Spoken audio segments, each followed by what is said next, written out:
Order. I call to order today's Defence Committee evidence session on women in the armed forces. It is a pleasure to have with us a very distinguished panel, and I would introduce each of them by turn. Firstly, once again, we have the Minister for Veterans and People, Alistair Carns. That's twice in 2 weeks, Minister. Thank you very much for taking the time.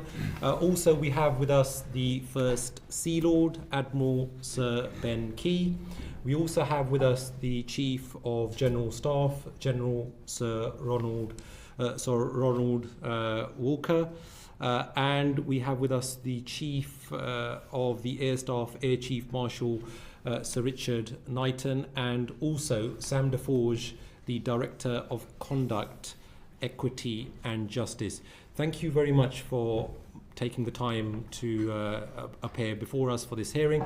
And in fact, I understand that this is the first time that we have had all three chiefs for a Defence Committee evidence session since 2011. So that's 14 years in the making, and I'm very, very grateful to all of your good selves for accepting my request last year and appearing before the new committee. And today's evidence session, obviously on women in the armed forces, we will be discussing many aspects of horrendous and horrible behaviour, some harrowing accounts. So I just wanted to set at the outset that, look, most of our armed forces, we know they do an impeccable job, impeccable service, but it is our job as the Defence Committee to be asking those difficult questions to make sure that those behavioural changes are there based on the excellent work of our predecessor Defence Committee. And to any young women and young girls watching out there, I do want to encourage you to apply to join the armed forces. That is incredibly important, but I am hoping that the previous committee's work, as well as the work of this newly elected Defence Committee, will make sure that the work atmosphere, the environment for you will be a lot better, and that's our job to expose some of that wrongdoing. And also I would request, given that we've got quite a few members on the panel, that not every member of the panel needs to answer every single question, because there is a lot of ground to cover. And I would also urge members, sometimes they may wish to direct their questions to a particular member of the panel. So with that, let's just to get things started. I think, Minister, you'll be aware that it's been nearly 4 years since the work of the previous committee and the Atherton report was published. Have there been any meaningful, measurable improvements in women's experiences in the armed forces in that time? And if you can come with certain examples, and what is your measurement framework as well, please? Yeah, so I think first of all, any unacceptable behaviour is unwelcome in defence, and we've got to make defence the most welcoming and positive place for anyone to come and work, whether that be women or otherwise. Since the Atherton report in 2021, we've accepted and addressed all the recommendations. The only two that we have left are the sexual harassment survey, which we're due to push out in the next 2 or 3 weeks. We're just working on some of the wording with that. We'd also like, actually, interestingly, to align that to the rest of government, so we could pull the whole of government statistics together and have some comparisons there. And the second one is the female veteran strategy, which we'll cover later on, but on the new veteran strategy, we'll have a female-specific section to it. And then we've 3 of those we haven't accepted, which is all sexual offending referred to the civilian police, which we can talk about again later on, and the recognition of military sexual trauma. So from the Atherton report, we've done quite a lot in the last 4 years. We've obviously only been in for 9 months, and that's progressing really, really well. The statistics that we have to measure the impact or the lived experience of women in the armed forces goes through a variety of different methodologies. One is obviously through what comes through the service justice system. The one is through complaints, and then we have the AFCAS system. Interestingly, and it's something, again, we can discuss later in more detail, we've had an increase in some of those complaints, because actually some of the procedures we put in place now make it far more acceptable for women to make those complaints. They feel that they will be dealt with in a more effective manner and indeed brought to resolution, which is creating an increase in people forthcoming with that information. Good. General Soroli Walker, any initial comments on, do you think that the measures that you've taken, have they improved? How do you know that they've improved? And measurement framework, perhaps. Thank you. It's my first appearance at any House Commons committee, so thank you for the opportunity. And I'm very glad it's on this subject. It's a matter that is very important to me personally as well as professionally. A subject that I have been involved in at least the last 3 appointments that I've had, and has forced me to do some pretty deep thinking about why we're in this situation and what we can do about it.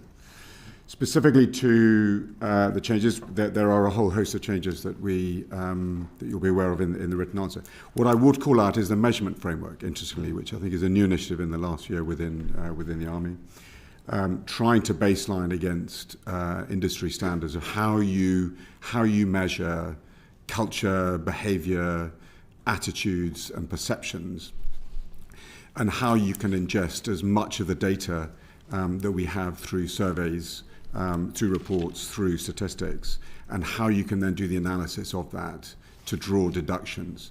The point of it really is getting to the point where we are looking at very specific interventions where the data takes us to where we still need to do more work.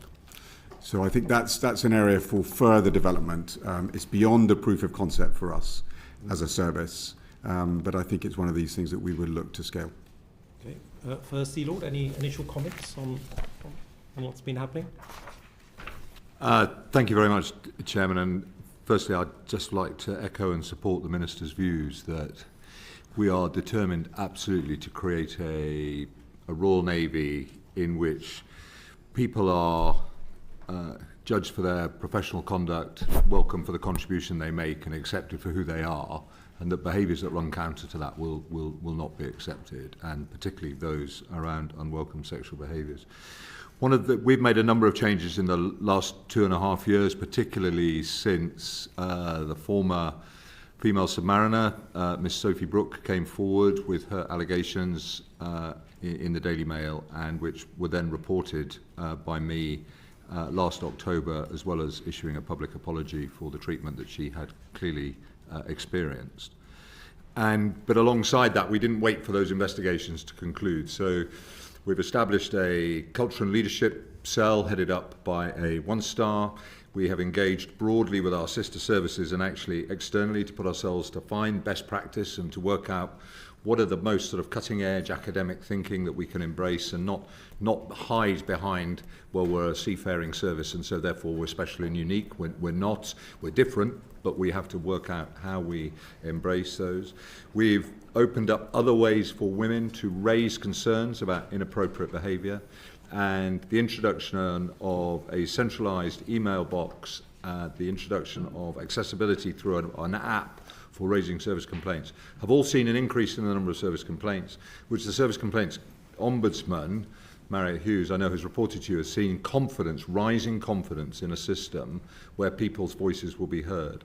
And I know from my own informal conversations around the units I visit, that the fact that we've moved the admissibility away from the chain of command into a central admissibility system, the fact that we have done much more to train the people who do the investigations, and for all of the cases now around unwanted sexual behaviour, a single 2-star Director Personnel and Training, Rear Admiral Jude Terry, is the deciding body, which has brought much greater consistency into the way we look at it. So our record is now we have removed people from the service, including those who have commanded, and where we have discovered or where their behaviours were not appropriate, or we have removed people from positions of responsibility before situations have got out of hand. So we think that we're seeing a change, but we're also seeing a positive change. So yeah, we're seeing a slow but positive increase in the number of women expressing an interest in joining. We're seeing positive career progression, and we have an increase in the number of female role models at senior rank across the service, including, Lee, the first woman to command an aircraft carrier, recognising now... We will come on to those aspects later on. But it's on just as well. to sort of put the context that there is a how are we getting after, and also what are we doing to improve. Agree. And that's why I wanted to make sure that each of your good selves has the chance to set the context, just as I set the context for the meeting, so that you can lay on the record some of the work that's been happening. Air Chief Marshal, in your opinion, have you taken enough steps? What has happened, especially since, for example, the red arrows, harrowing accounts and so on? What measures have you taken? I mean, build on what my colleagues have said, our fundamental job as the armed forces is to defend the country and for an air force to be ready to fly and fight, and that demands that we have the best team we can to do that, and that demands us creating an atmosphere where that team, everybody of that team feels that they can give their very best. That's how we will be operationally successful and deliver what it is that our citizens and government expect of us. But sadly, we do get cases of unacceptable behaviours, and you've identified some already. And the damage, and I've seen this personally, the damage that this can do to those victims and survivors can be enormous. And so our job as leaders is to reduce the likelihood of that happening. And that's about changing culture, which takes time, and building trust for women in the system about how that system operates.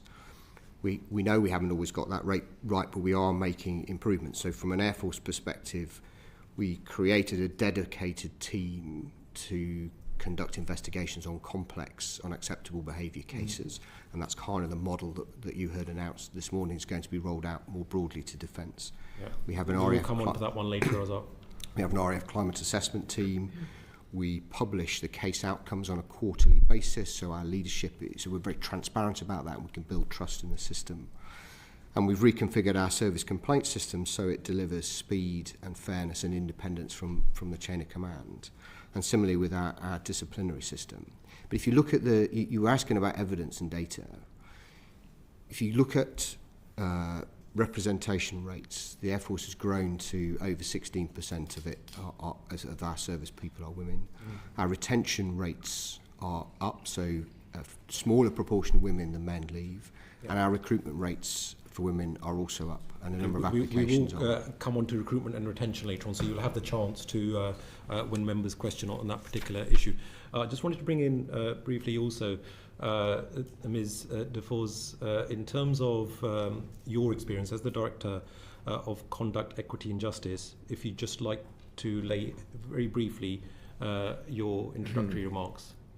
So I think when we look at this sort of organisational change, any organisation of this size and complexity has got to go on a bit of a cultural maturity journey insofar as you need to have certain interventions at the early stages. You then need to tweak and adjust those interventions as you move along, as the culture of the organisation starts to change.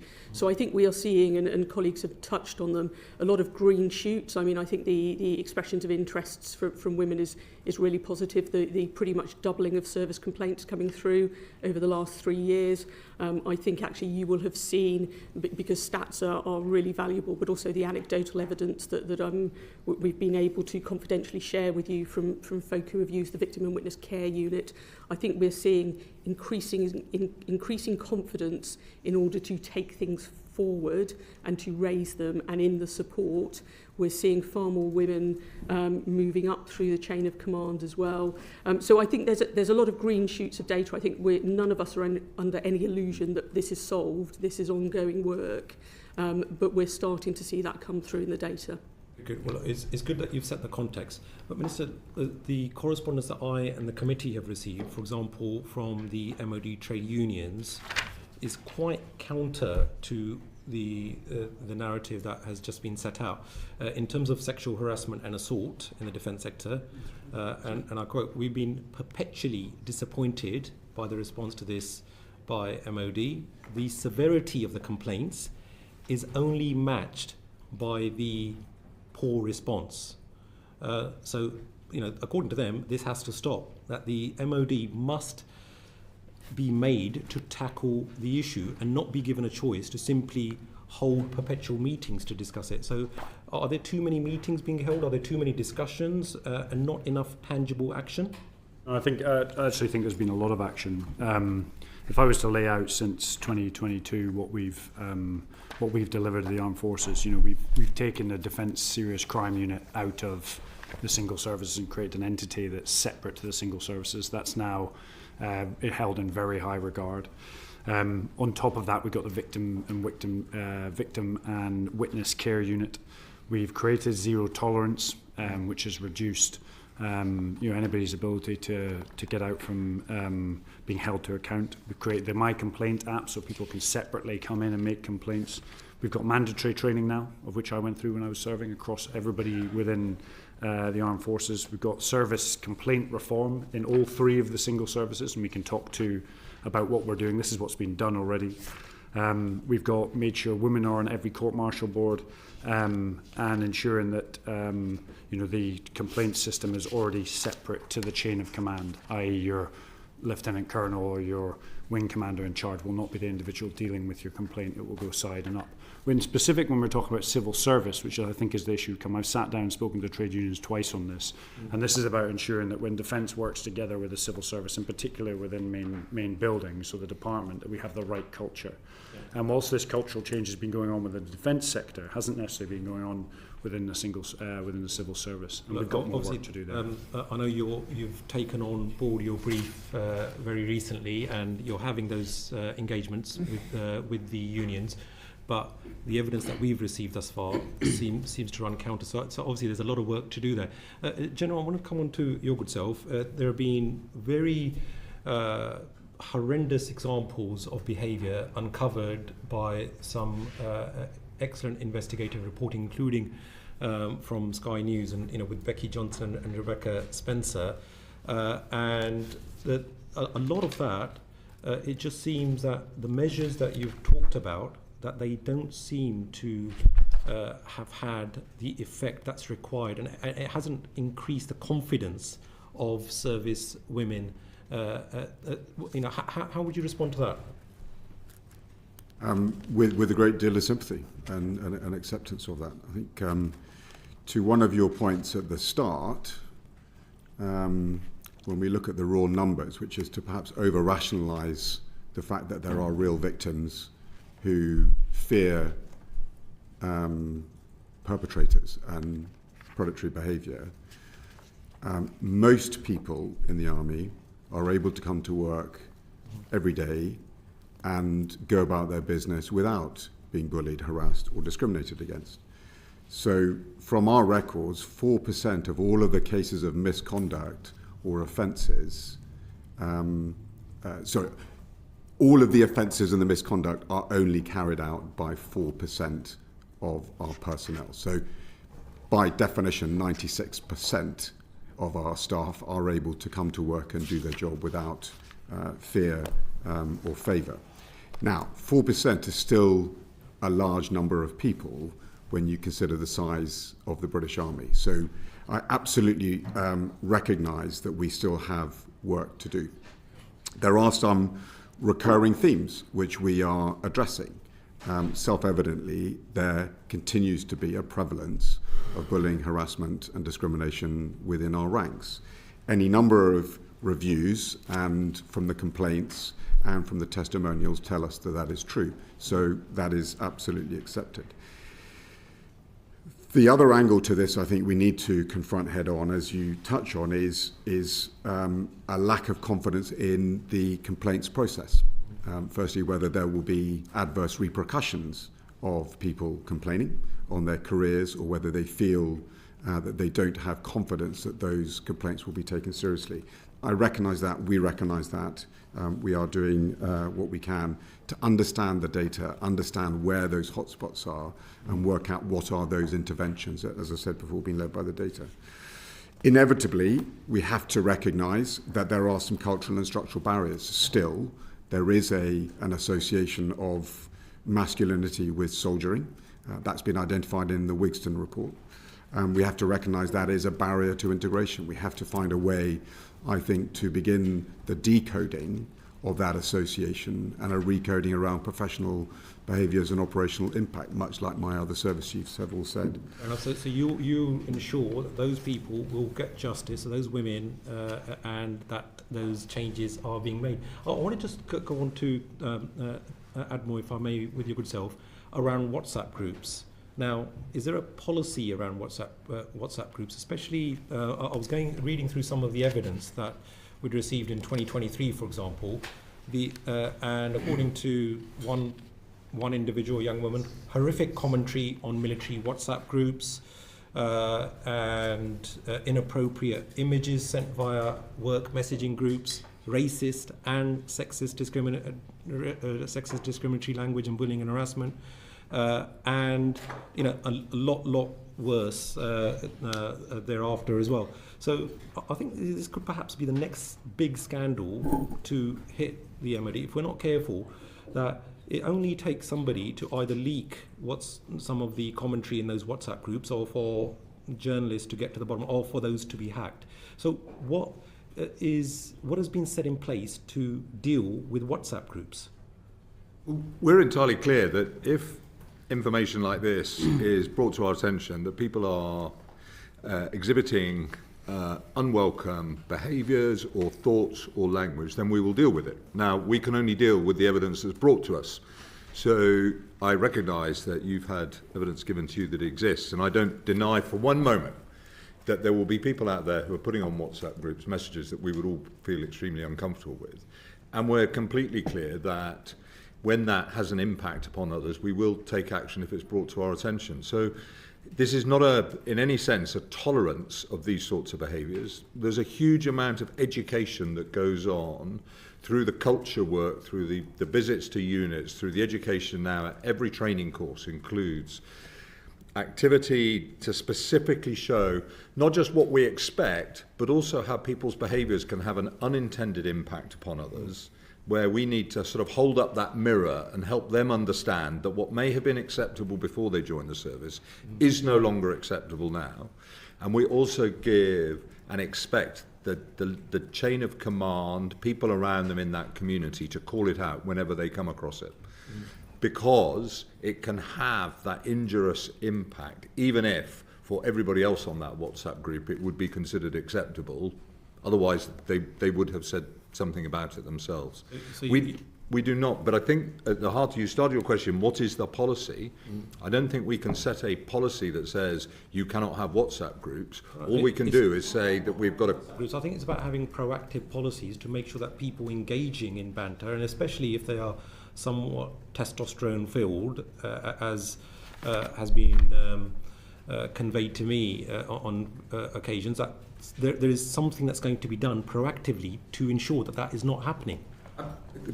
As soon as anything like that is brought to our attention, as we now have evidence to demonstrate, whether that's through the email box, whether that's through talking to the chain of command, whether that's using the My Navy app, any of that, there is a centralised system for triaging it and seeing what is the most appropriate route for investigating and dealing with it. There's an education and communication programme that goes on now across all of defence. Every individual has to go through that mandatory training, which sets the standards. So let's hope that we don't uncover anything very, very well, we need to also be honest that we cannot eradicate it whatsoever. Yeah. We've got to accept that this behaviour, we're trying to reduce it as best as possible, but we can't rule it out completely. There is every chance that stuff will come up, but when it does, what I would say is Defence will treat it with the absolute severity that it requires. Good. Chief Marshal, just finally with yourself, before I bring in my colleague Mike Martin as well.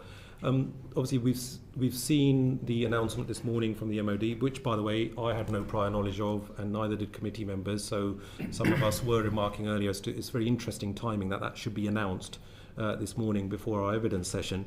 But I wanted to come in on concurrent jurisdiction.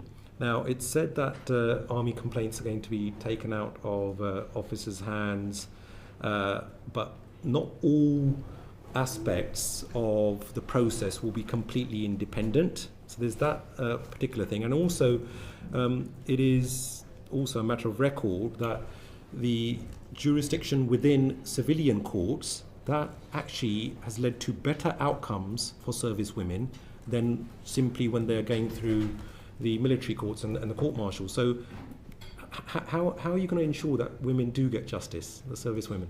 Which elements, Chair, won't be independent? What are you talking about specifically? Because there is centralised admissibility for service complaints, and then if it meets a criminal threshold, then it's investigated by the Defence Service Complaints Unit. So that is completely independent. So I'm not quite sure what you're asking about. My question is around, for example, the mother of Gunner Jaisley Beck, that the demands that they had made, that those were not fully met, that the announcement is only partial, so it's not a case of a complete independent process. It is rather a bit of this and a bit that. It's a mix rather than having that justice that somebody in a civilian court will be able to have, but somebody who is serving a brave servicewoman will not have access to that same justice. I think your question is, we have a service justice system and there is a civilian criminal justice system, and so there are two routes by which people may be investigated and prosecuted.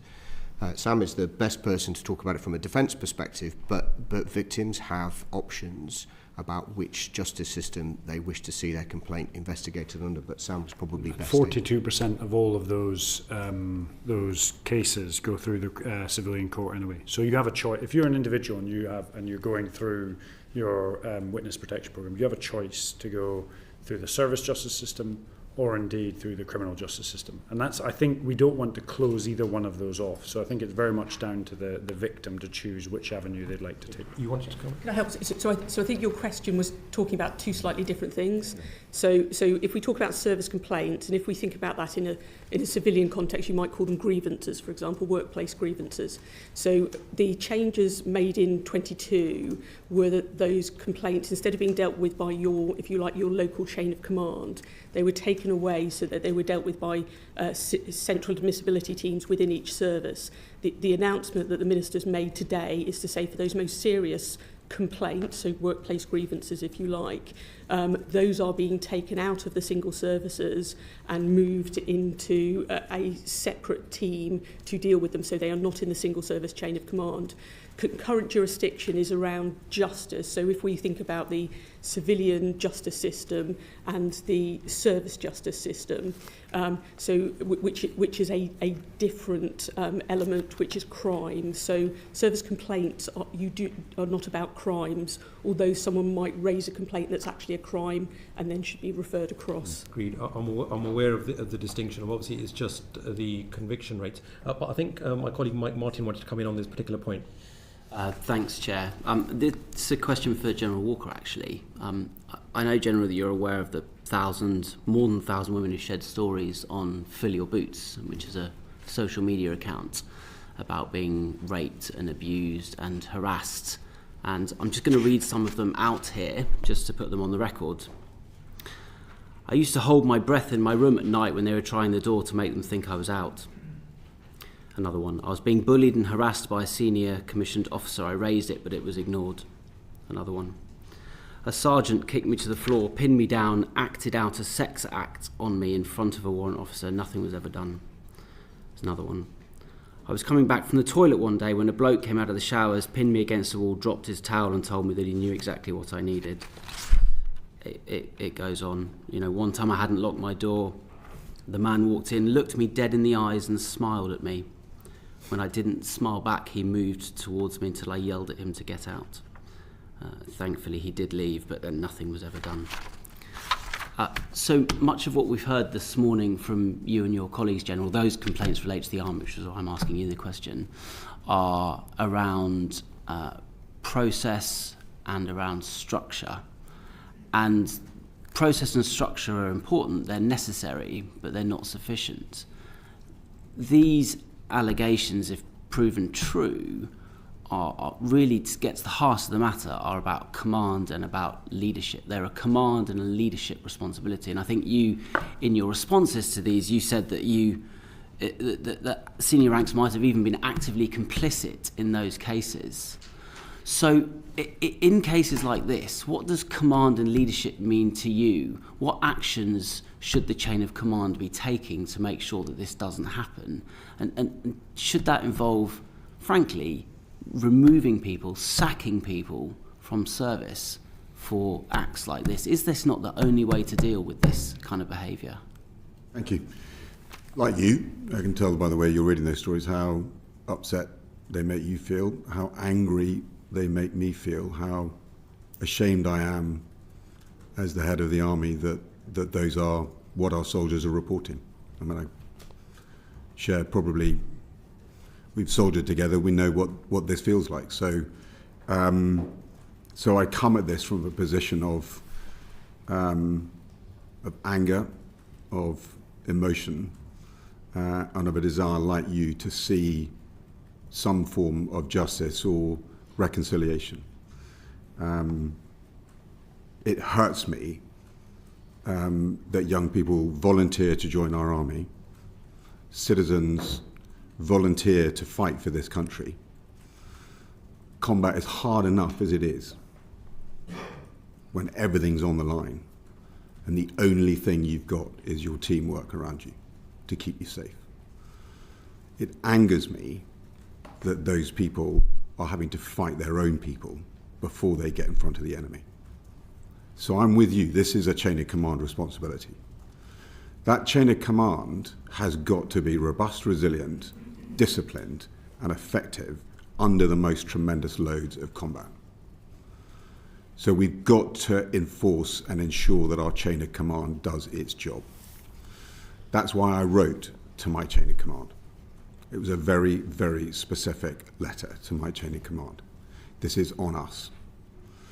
In the army, you know that the greatest risks are carried by our most junior soldiers, probably with the least amount of experience.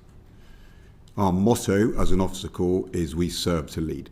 We serve those that we lead. It is our job to make sure that the difficult and dangerous tasks they've got to deal with, we make it as easy as possible for them to do it, but it is never an easy job. So I'm absolutely committed to putting my chain of command from the most newly promoted Lance Corporal to me as a 4-star General. We are collectively responsible for making sure our soldiers can come to work without fearing their own people. So there are a whole raft of measures that were already underway through the service inquiry into Jaisley Beck's tragic death, as well as reflections of the testimonials we heard, which aren't just from the Army, they're from across all the services, both veteran and current.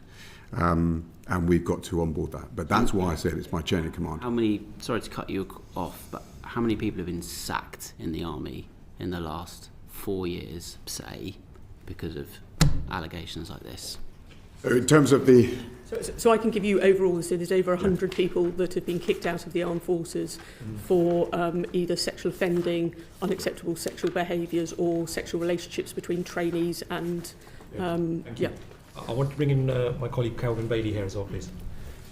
Okay, and yet there has been no change in the AFCAS reporting of bullying, harassment or discrimination 3.5 years since our report. A policy of zero tolerance is clearly meaningless because the culture is a manifestation of leadership, accepted standards and values. So Mark Rowley, Metropolitan Police Commissioner, faces similar organisational challenges, and in doing so we have a list of evidential actions including removal of leaders, as was just discussed, and his testing to the limits of our law in trying to address the culture that he sees within his organisation. And yet we have seen nothing similar from you. You asked leaders like me to be accountable, to be active bystanders. You told us to challenge the group captain that in a room of 100 people denigrated female colleagues by saying she's a good girl, she does sport and the weather. You asked us to challenge that the same individual, when they denounced the need for International Women's Day and in the room publicly questioning the service's values that you asked us to uphold. And for the victims, you asked them to speak up and you asked them to trust the system when she was sexually assaulted. You perpetuated the system that meant that informal resolution would time her out, meaning that the problem about which she would think very carefully about raising would result in her exiting the service, so that, like all the other victims, they sit out on the outside watching those that have failed them promote. Progress has been, or these people, has been baked into the culture of your services like volcanic ash in tree rings. We know who these people are. You know of whom I speak. You choose not to act, but we remain active bystanders. So like Sir Mark, I don't see any leadership, unlike Sir Mark. So evidence, I would like to see evidence of a desire to change. And I ask, to change the culture, do we need to change the leadership? I'd like to just on statistics I think the admin wanted to come in on if this. I may, I absolutely get where you're coming from, and we take these issues absolutely to the exceptionally seriously. Just on AFCAS reporting though, marginal though it may be, we've seen an increase in or percentage of the decrease in personnel experience bullying across the armed forces. And what's really important, and this is where we talk to Mike's point about structures, we see an increase in confidence to make a formal written complaint increasing by 3% as well. That's resulted in a spike of complaints, and I would like to say, and as you have seen recently, we have taken advice that has gone on probably for now 4 or 5 years to take the service complaint system and put it into a tri-service pot. Now, it's addressing some of the leadership as raising our standards programme, which we can talk about in a minute. But the structural space, we're taking the tri-service complaint system out of the single services for the first time in history, which is fantastic. And then the second piece, and I always say this when a young Marine joining up, if you ever wanted to make a complaint, your corporal was the individual you went to. He went to the sergeant, he went to the troop commander. There was no place ever to go left or right to make a complaint if you indeed were being harassed in any way, shape or form, especially if you're a female or a minority. And that's why we're also putting in place a violence against women and girls task force held by me, working towards me, so we can implement best practice in all the single services. And that has been supported by the single service chiefs and will be an egress point outside of the chain of command. So any woman or girl has an issue can go left or right, highlight the concern and go straight to the top to me and then back down. Good. Because without that, it's very difficult to do. You wanted to respond to Calvin Bailey? Yes, I would, because there is one point where I do slightly take a different line. Miss Brooke had left the service when she went to the Daily Mail and raised her concerns, and we treated her as if she was still serving. We set up an entire investigation team to meet with her, to hear her allegations, which she was kind enough to put forward, brave enough to put forward. We investigated every single one of them as if she was still serving.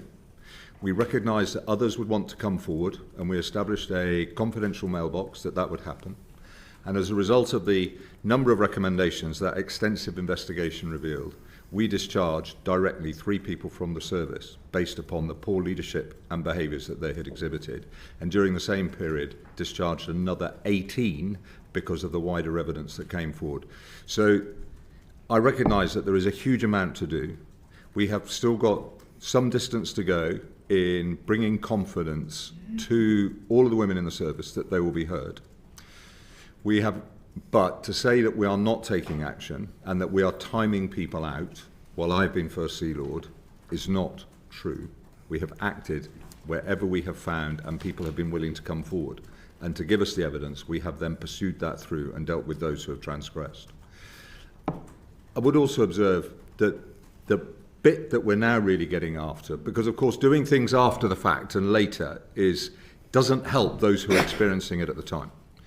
So one of the things we now do is that culture visits, climate assessments are regularly taken of all units, particularly those coming back from long deployments, to find out whether or not the leadership on board was appropriate. They are trusted mechanisms. We've had to double the number of teams we have doing it. And that gives us a far quicker feedback loop then on those who have met our standards and those who have not. And we then make a judgment about how we help and mentor to improve where it is a question of rehabilitation, or we act when people have found to have deliberately transgressed. Admiral, that's all very positive. However, that is all in response to things which have happened. We need to see evidence of proactive picking people off in the way that the Met, the Commissioner and the Met has observed that there are problems with culture, and that he's picked those people out to make the organisation acceptable to those people coming up. But as a result of one of those culture visits, we removed a commanding officer, not because of a direct complaint made by an individual, but because the culture visit identified that things were not right, and therefore that commanding officer was removed. Thank you. General, similar? So, in part to the questions before, in terms of discharge, with regards to zero tolerance sexual offences, 31 have convicted, of which 28 are discharged. 3 were not discharged, but subject to Rehabilitation of Offenders Act. So that, I think, is pretty definitive. In terms of the new policy around instructor-trainee relationships, where there's a zero tolerance for that, all of the cases, all of those that have been investigated have been discharged. And in terms of unacceptable sexual behaviours, 188 cases have been investigated under the zero tolerance policy, of which 23 were discharged, 37 have been awarded a sanction of lesser than termination of service, and importantly, 128 have been dealt with at informal resolution at the request of the complainants, which we understand from the SCOAP is an example of best practice. So, to the challenge, we don't deal with this, and people aren't discharged, they are. And in terms of, I think your generic point of removal from positions of command, we do that irrespective of rank. And we have discharged generals, and we've discharged colonels, and we've discharged majors. Michelle Scroggin wants to come in on this particular point. Yeah, could I just clarify, Admiral? When you say that the commanding officer was removed, do you mean moved elsewhere or sacked? In this particular instance, removed elsewhere because it was clear that although there's a difference between responding to unwelcome sexual behaviour that has happened, in which we discharge, or the presumption is of discharge, unless there are significant extenuating circumstances. For a commanding officer, I can't think of what that could remotely be. Or the proactive work, which is to identify that command culture doesn't feel quite right. That doesn't mean that deliberate acts have gone awry, but it still feels like that individual is struggling to create on board the sort of climate where people feel acknowledged for what they contribute, recognised for who they are, and can feel perfectly safe about coming to work and giving of their best. If actually what's been set on board is something that is counter to that, which can often then lead to people being fearful to raise their hands if they encounter inappropriate behaviour, which then leads to the sort of horrific examples that have been read out by 2 of the members of the committee, then we need to proactively change the leadership on board in order to create the right climate so that there is that safety net. Because to pretend that all of this behaviour has been eradicated, as the Minister has said, is naivety of the first order. So we have to be really clear and act swiftly when it is encountered. But most importantly, we have to create a climate and a culture where we reduce the chances, as the Chief of the Air Staff said, of it ever happening, because either it's going to be dealt with informally and called out at a local level, and therefore you get that informal resolution that most people would want, or there's an absolute acceptance of those who attempted to behave poorly, that if they're found out, they will be dealt with. And so there's very much an affirmation of what is right and a sanction for what is wrong. Right, sorry, just on that, my concern is, are we just moving the problem elsewhere? Because if there's an issue with that commanding officer and the way they deal with something in one position, is that not just moving it somewhere else? What checks and balances are going in place? I draw a distinction between a commanding officer who has not handled something correctly, which arguably is a tolerance, therefore, of wrong. That then will inevitably lead down administrative sanction of some form or another. and the commanding officer who's just falling short of creating the right culture. In other words, they just don't have the wherewithal. We may have not selected them correctly. All the evidence would indicate someone with the right potential, but actually they've just fallen short. You either then provide mentoring to help them recover that position, or if you feel that they're not going to make it, we remove them. But that can't be a career jeopardy because they've not done anything wrong. It's just that their opportunity, and I see where you're coming from, it's just that we've decided that they're just not up for command. They can't lead broader groups of people. They haven't done anything wrong, to then career check them so completely would feel to be inappropriate and potentially open for complaint back the other way. And we're trying to balance both of those. I believe Mike Martin wanted to come in from here as well. Minister, as a priority, where does the treatment of women sit within wider defence priorities? Yeah, so from my perspective, it's on my top 6. It's in there, and it's all about cultural change, of which this is a key strand to it. We've been working really hard over the last 6-7 months to sort of push forward some change, and it takes quite a long time to change some of the structures in defence. You talked about leadership and behaviour. Within the first couple of weeks of coming in, myself and Sam and a key group of women leaders in defence sat down. We've launched our Raising Our Standards platform, which isn't maintaining the standards, it's about raising it up. There are principles that sit below it. And then under that, we put in place two key real themes. The first one is a tri-service complaints programme to take that complaint system away from single services. We mentioned that before. That will go some way to giving people confidence that the Army, the Navy and Air Force aren't marking their own homework, which is really important. And the second one is the Violence Against Women and Girls task force that we're pulling together. And that's where we've worked with Jess Phillips on that. I sit in the Violence Against Women and Girls task force that sits cross-government. We've pulled some of those lessons into defence. That's going to be a body that's going to work to me, and then it will have its tentacles down into the single services. So if anyone has any issues, they can go to those individuals and propel it right to the top really, really quickly. So it's really, really important to us. Thanks. And then if I could just ask the other members of the panel, perhaps starting with Sam, you, what does good look like? You know, we're doing all of this, and we're not going to get rid of it entirely. I accept that. Any organisation is always going to have, problems. But what does good look like? So this is something we talk quite often with our international colleagues as well, because this is a challenge that is faced by armed forces across NATO, Five Eyes, etc. I think there is a mix of the data. So we've talked about sort of a 100% increase in service complaints over the last year. We would expect to see those complaints going up. We'd expect to see them then plateau and drop. So there are data points that will show us that. AFCAS, etc., seeing that. We ultimately really want folk to... We don't want things to happen in the first place, so we want to have really strong education about that. And I know service colleagues can talk in particular to some of the changes they've made over the last couple of years in that space. But when they do happen, we want folk to be confident in reporting and confident that something will happen in response to that report. So talking very much about 100% action.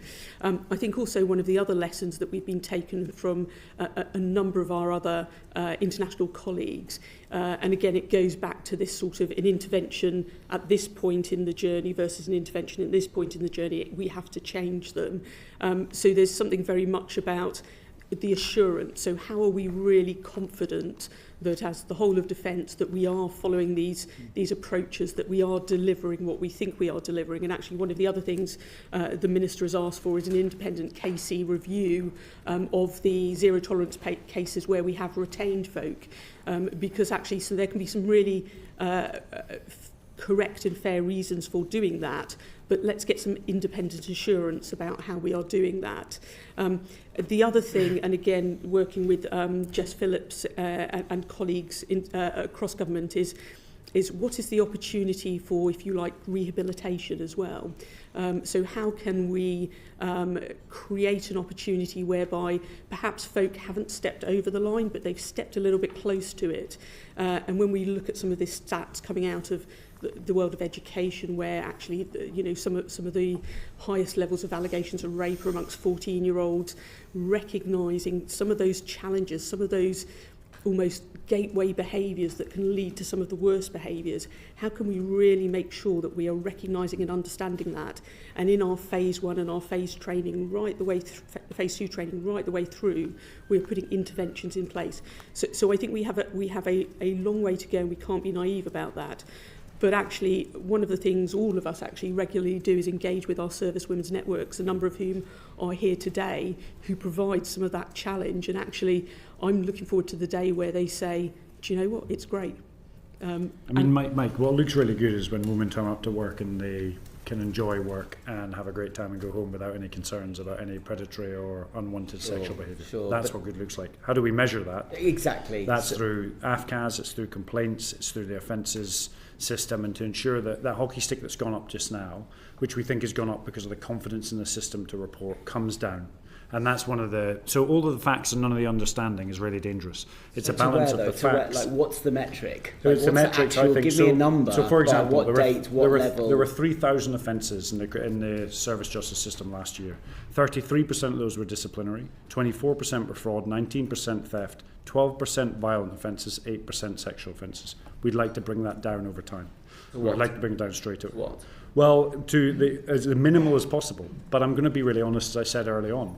The ability to bring that to zero in a population that we have within defence is going to be exceptionally Could we bring it to a commensurate level that the civilian population has, for instance? Could we balance out sexual offences to the same level that they occur in the civilian interesting, population? There's 2 points on that. So on offences, absolutely we'd like to do. On complaints is slightly different, for the simple reason that in the complaint system, certain organisations usually work on an AIM principle.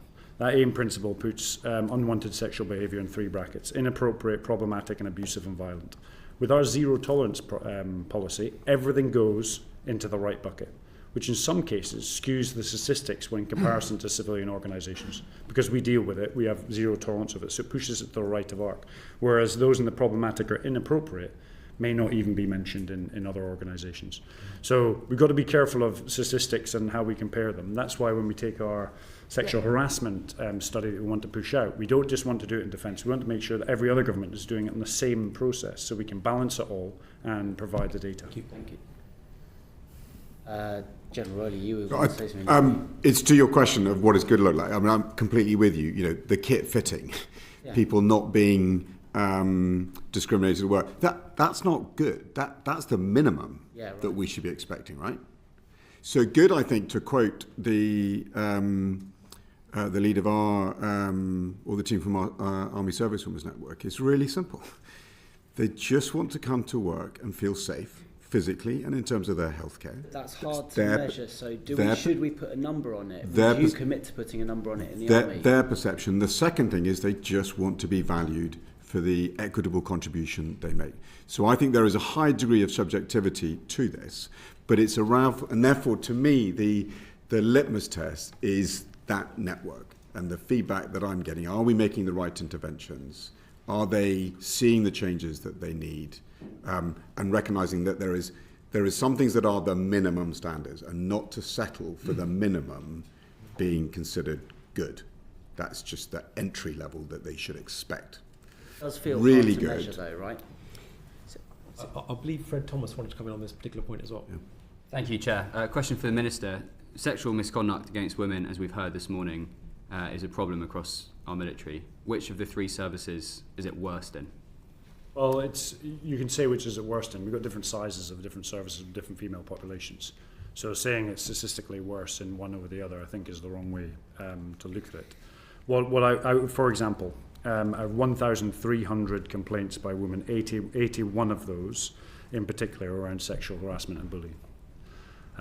Those 81 complaints are the ones that I think the Violence Against Women and Girls Task Force need to get involved in at the earliest stage to ensure they're dealt with in the most appropriate manner. We've seen harrowing cases in all 3 services. We're trying to reduce that as best as we can. And I go back to the facts and the understanding. We've got to use the facts to hold us to account.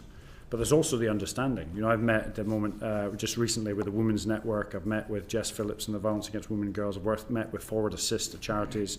When they turn around and we get a positive feel from that, that's some of the understanding.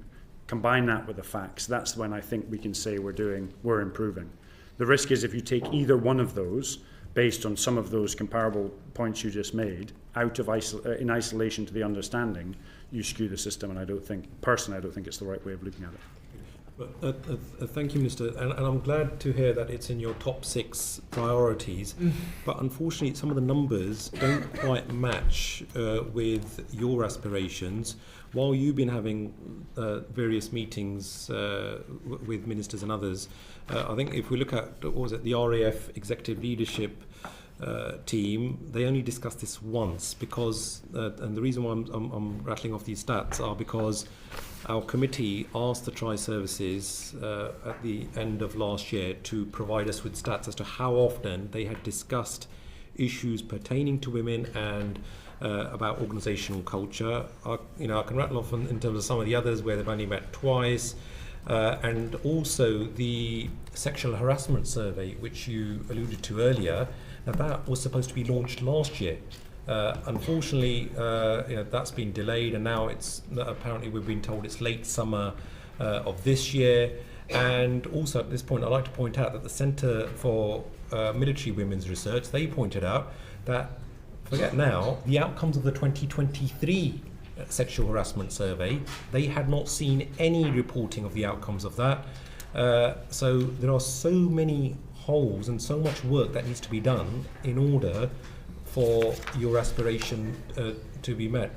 But I'm sure that you will no doubt cogitate on the lackluster stats that the Defence Committee has received. But I wanted to bring in Michelle Scroggum here as well.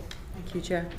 I'll point out to all of you on the committee, how confident are you that women in the armed forces are as safe from sexual violence and harassment as they would be in civilian life?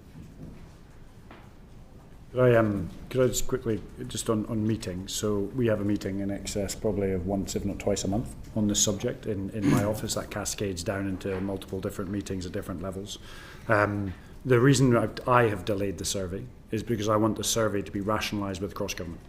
There's no point us looking internally into defence and not having the ability to cross-reference that with all the other government departments, particularly police, etc. So we'd like to see one standardised sexual harassment survey go out cross-government so we can pull the statistics and the data together to get a proper analysis, which goes back to answering your point about Fred and Mike's comments about how do we measure our effectiveness. It must be comparable. We can't do it comparable if the survey is different. So we're getting on that. Sam, do you want to? One of our real challenges is comparisons, if we look at this through a justice lens, is comparisons between the civilian justice system and the service justice system. And these are recorded in very different ways, so there is a risk that it's quite misleading in terms of comparisons. I think if sort of going through that justice lens... I think it's more about your own personal confidence. How confident are you that women in the armed forces are as safe from sexual violence and harassment as they would be in civilian life? So having worked in private sector, public sector and in defence, I think that defence has some challenges which are very different. I think I have, and I'm conscious that I am in a senior role, which means that I have to really reach and talk to folk who are in more junior roles to understand their experiences. And I think I'm not naive that there are some people who are not having good experiences. I think that what we are seeing is that there is far better support for those folk now, certainly far better support than in the civilian justice system. I think that we are seeing increased confidence. I think interestingly, and Mariette Hughes mentioned this when she spoke to you recently, there is something about critical mass. So where we have particular teams or formations where there is a critical mass of women within them, actually they often report a really positive culture. I think where perhaps some of our concerns are more is in the sort of the ones and twos, the loneliness element, where folk might feel more isolated in a way that they wouldn't necessarily be in public sector and private sector. And I think those are the areas we're really interested in. And I think one of the bits of work that the Army have been doing at Sandhurst around critical mass, because if we can get after that critical mass, then that can be a real differentiator for enabling that. Are you confident that they are as safe in those services as they would be in civilian life?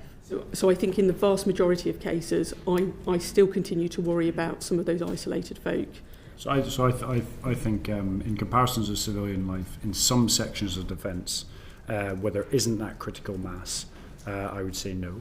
I would say when the critical mass is there, absolutely. And there are lots of women who have a fantastic career, some of which are sat in the audience here, and get to the very high ranks within the military, no problem whatsoever. Where we've really got to focus is to ensure that people have an offset where individuals, if they have an issue, they can make a complaint outside of the chain of command and it can escalate rapidly, especially those areas where there's small numbers of women and they don't have enough people to provide it is that the difference between, are you confident that they are as safe in those services as they would be in civilian life?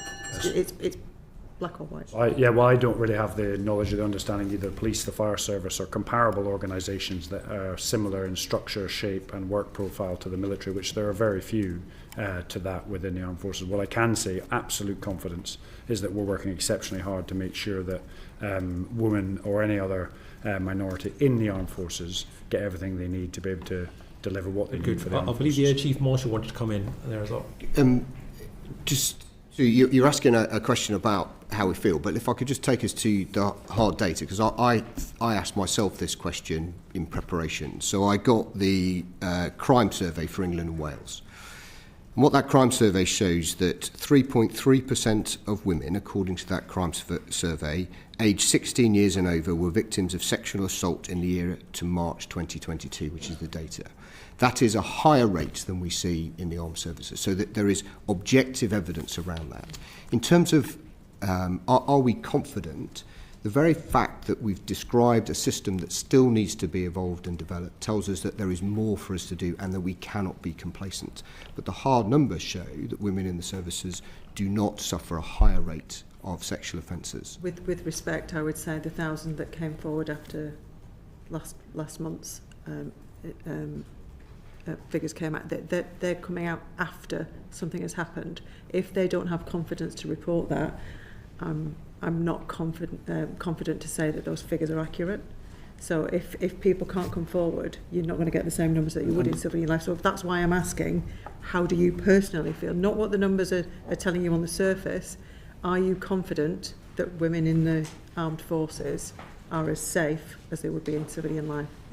That's why it's not based on your numbers. Michelle, I think those comments that came feelings in on the internet, on particular some websites that we saw, there was a cascade of stuff came in after Gunnerbeck, and we've taken that really seriously. We built a small task force inside the Serious Crime Unit to deal with those and look at them. I would encourage anyone this is why I would rather have somebody give me their opinion, not what your numbers are telling you, because I think that those numbers could have been masking something. So how do you personally feel? Do you think that women in the armed forces are as safe as they would be in civilian life? It's a very straightforward question. I don't. Okay, sorry, go. We have more levers at our disposal. I'm not confident that we've done enough, but am I confident that we are trying to do everything we can, and am I confident that where somebody raises a complaint, it will be investigated and they will have access to justice in an independent sense? Yes, absolutely. I'm hearing no. That's okay. Fine. That's not what we're saying. You continue to ask us whether we are confident to make a statement about a world outside of the armed forces that we have no control over. 798,000 women were subject to sexual offences. I don't know how many more went unreported. We can't judge that. What we can tell you is about what we care about, which is making women feel safe in the work environment and doing everything we can to do that, to make sure that the armed services are as operationally effective as they can be, because that's what the country expects of us. Can I ask General Rowley, you mentioned earlier that the 4% in the service that are responsible for all of the collective offences. Yeah. How can you be confident in those numbers when there's clearly an awful lot of people that aren't reporting or that are being shut down when they do report? So that doesn't actually get any further. So I recognise where you're going in terms of if people don't have confidence in the complaint system, or they're not going to come forward, in which case we're not going to know about it. So I think that's really where you're getting at. How confident I am that we are getting at those. My engagement with the Army Servicewomen's Network and the personal experiences tell me that we should have low confidence that we are creating the environment where servicewomen can come to work and feel valued for what they do in a way that is treated equitably with their male counterparts, and that they feel safe, because self-evidently through the complaints they don't. So I would say mid to low confidence that we know the whole story, high confidence that I've got a chain of command that is committed to getting under the skin of this as best as possible. Where interesting, there was a survey, it's not, I think, of all women. I mean, I think it went to all service women, but not all responded. But what I think is the key themes is unwanted sexual behaviour and unacceptable behaviour was on the list, but it wasn't number one. There were other things that mattered more. One was just fairness in the workplace mattered. Managing being a mother and being a soldier, and some of the physical standards. So that's not in any way to say it's not important. It's just that there are lots of other things that we are trying to address to improve the experience that women have in service. So, I mean, self-evidently, a lot more to do, and let's do it with the networks. Right. Thank you. Derek Twigg, please. Thanks, Chair. Can I just ask each chief, just for the record, how many victims of sexual harassment and abuse have you met in the last 12 months? Start with the Navy. Well, directly, I spent a very uncomfortable 90 minutes with Miss Sophie Brooke, at which she talked very candidly about her experiences. Well, that's one, yeah. I've informally met a couple of others who have talked to me about their experiences, but not as a result of a direct investigation, because that would, if there was an investigation ongoing, that would have been inappropriate. Yeah. And then every time I go and visit a unit, I will go and find some of the women on board and ask them how they feel, how do they experience service life. Yeah. And they tend not to, at that moment, turn around to a service chief 4-star and say, I've been the direct attack. Okay. Because of time. Chief? 4. I'd say 15 to 20. Okay. Can we move on to the probably the most vulnerable group of people, which is the under-18s? And can we look at the Army Foundation College? Can you tell me how many complaints have been made about bullying or sexual harassment or assault in the last 2 years? Not immediately to hand, but I can get back to you with the statistics. I think you should know that, given it's support. Given when you come in here today, you don't know that. So, apologies. I mean, I don't want to give you misleading data. And what about the Navy in terms of young people who new recruits, and in terms of training and abuse and harassment complaints being made? I do not know the answer to that. I'll have to get back to you. Could you just spell out the question, please, Mr. Well, the question is, in terms of new recruits, young people, I'm particularly... How many new recruits who are under 18, or how many new recruits? How many complaints have been made by under 18s about abuse, sexual harassment or abuse? Or not aware of any complaints made by under 18s. There are about 140 under 18s in our system in the Royal Air Force. I'm not aware of any. AFC Harrogate, we have in 2023, so from 2019 to 2024, there's been one conviction. I'd say complaints, not convictions. Oh, apologies. Yeah. Well, then I'll stop there. Okay. Can I just turn as well to the issue about training? Again, come back to you, General Walker. We had a debate on this committee in 2023 with Minister Murson about the threshold, and we go back to the Foundation College, for basically removing people who are involved, the trainers, from their job. And there was an issue about the threshold what that would be. I mean, clearly, where someone is convicted, that would be very clear. But for instance, sexual banter, would that be a reason to remove someone who's in a training position for a young person? So I'm really trying to, because what Minister Muirs couldn't say is exactly what the threshold was. He said it was still debatable. So I just wonder what the current position is. If someone who's got that very important role of training a young person, and a very vulnerable person at that age, would sexual banter mean they will be removed from that position? It would qualify by a definition as unacceptable sexual behaviour. Yeah. So the presumption of a complaint, if proved, the presumption is discharge. That is the zero tolerance policy. And where that has been applied, it has resulted in where trainers have been involved in USB, they have been discharged to the number of 4. Yeah. How many have been discharged? 4. 4 in the last... I'd need to get back to you whether it's in the last 12 months or 18 months. Yeah. I'll get you all the statistics that we have on this. Can you tell me what they were discharged for? I will not be drawn because of the risk of identification of the people involved in the low numbers, that it might begin to give opportunity for identification. So I think we need to be careful about how we go in the session, but certainly we can follow it up. To the point about would banter, I think this would be down to the specific case. The presumption is discharge. It will be down to the deciding body, which, as we've heard, is done independently, not by the chain of command. So if this were to happen in a training establishment at Harrogate and a complaint were made, it would be dealt with outside of that chain of command. There would be a range of mitigating factors and aggravating factors. But the mitigating factors would need to be very strong indeed. So it's not automatic then if a trainer engaged in sexual banter with a trainee?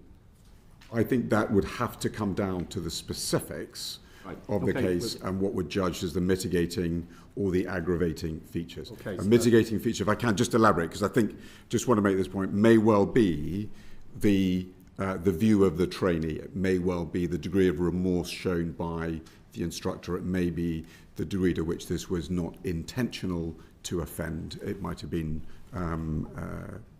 so some of the other changes that the Army have put in the last couple of years is a comprehensive change in terms of how they select and train their... Sorry, I don't mean to be rude, but we are limited for time, but I mean, I think we've got it clear that it's still not a very clear guide, that it's not automatic. Admiral, what about the Navy? Well, we operate to exactly the same, which is unwanted, unwelcome sexual behaviours exhibited by any instructor towards a trainee, regardless of age, in training. There is a presumption of discharge. Exactly the same. Yeah. And that is the zero tolerance policy. Sorry, how many in the Navy have been discharged in the last... I do not know the breakdown. I can get back to you with the breakdown from training. As if by magic. So from an Air Force perspective, Mr. Twigwell, the First Sea Lord just looks at the data. I know that in the training machine, we have not had any complaints and discharges for people in the training machine. We take a great deal of care in our selection and training and development. It's working perfectly then in the RA. What I just described to you is the facts of the case. 3 cases, 3 discharged. 3 cases, 2 discharged. When was that, sorry? That is... It's the zero tolerance came in. It's November 22. Since the zero tolerance policy came in. So zero tolerance sexual offences, zero tolerance unacceptable behaviour, 57 offenders, of which 49 have been discharged or dismissed. 2 cannot be administrative discharged due to being awarded a punishment at court martial, which is immediately rehabilitation. Right. So 57 and 49 have been removed. Okay, thank you. Well, Minister, it's coming, and maybe the Chief as well, but Minister, so coming back to your announcement today about the Central Violence Against Women and Girls Task Force, which is to drive cultural improvements. You're going to lead that. Who's leading at what rank each of the services? Correct. So from our perspective, we're going to build a task force that will sit with us. So what rank will lead for each service? So at my level, we will run the violence and... I get your level, I'm talking about the services. Well, then you can allow me to explain the whole structure. It may be taken out of context and therefore not really understood by everybody else that's listening. So the Violence and Women and Girls Task Force will be held at my level, and then down into the single services, we will have individual strands of people who can be approached or open to any discussion on violence against women and girls, sexual harassment, that will be outside of the chain of command. They will be independent to the chain of command, so they won't be a rank, they won't be in the system. And so the Defence Serious Crime Unit and the Victim and Witness Care Unit are going to be closely aligned to this. One of the real advantages of the Victim and Witness Care Unit that we have feedback from folk is that they're civilian, because that again gives them that further independence. I may be confused, and I perceive it's my sort of Let shortcoming on my part. But Could I perhaps explain it then? no, but Let's start at the top. So at my level, there's a Violence and Women Girls I'm Task sorry, Force. I want to be specific. Who, there's got to be it must be somebody that you want to drive this for each single service to work together as part of your task force. So I'm asking what level. What I'd like to say is the Violence and Women and Girls Task Force that we're creating will set the strategy and culture. That will drive it down through the people departments that sit within the Army and the Navy and Air Force, which is usually, correct me if I'm wrong, a 2-star. Yeah. But independent to that, what we can't have is individuals in the Violence and Women and Girls Task Force that are in the rank structure. Right. And so what we've been really clear about is we want individuals that are outside of the single service, the Army, the Navy and Air Force, but are attached to it, outside of the command system, of where if I'm a young lady corporal coming through the system, I've got a complaint and I don't want to go to my corporal, my sergeant, my troop commander, or even the welfare officer. Yeah. I can go to the Violence and Women and Girls task force office that sits on camp, speak to the individual, and that complaint will be raised rapidly up the side of the system without going through the chain of command. Okay. Yeah, thank you. General, I'm absolutely flabbergasted that you've not got the stats on Harrogate, because as far as I can see, we've got a problem at Harrogate in terms of, as Derek Twigg mentioned, that we're dealing with the most vulnerable, that young girls under the age of 18. Right, let me go through, obviously I read through a whole load of stats before today's session, and it became apparent to me in 2021, so these are not just current stats, 2021, 37 girls were victims in sexual offence cases opened by the service police. And there were 9 reports of rape, and not to mention 2 complaints of sexual assault, another 2 of voyeurism. So, if we just put that into context, into the stats, that is 12.8%. So 37 girls out of 290.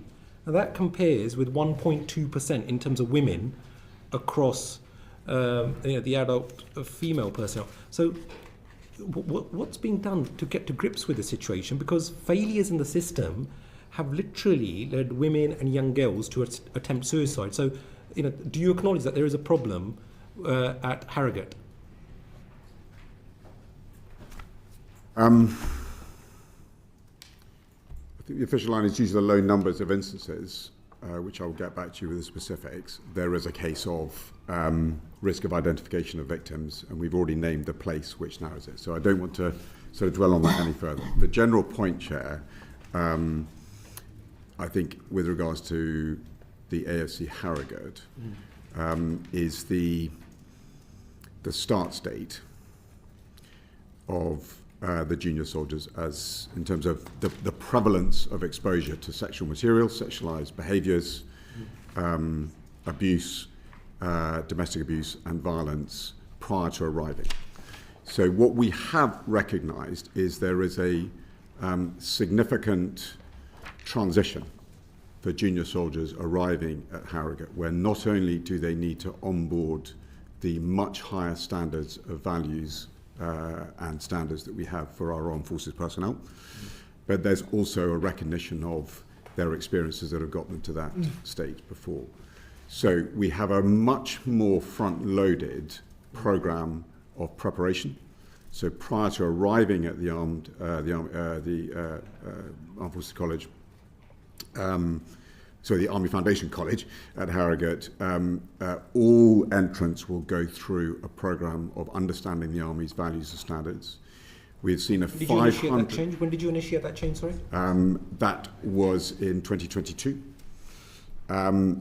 We have seen a 500% increase in the time allocated in the first 5 to 6 weeks of their time at Harrogate, where they go through specific training and education focused on consent training, values and standards, and acceptable behaviours.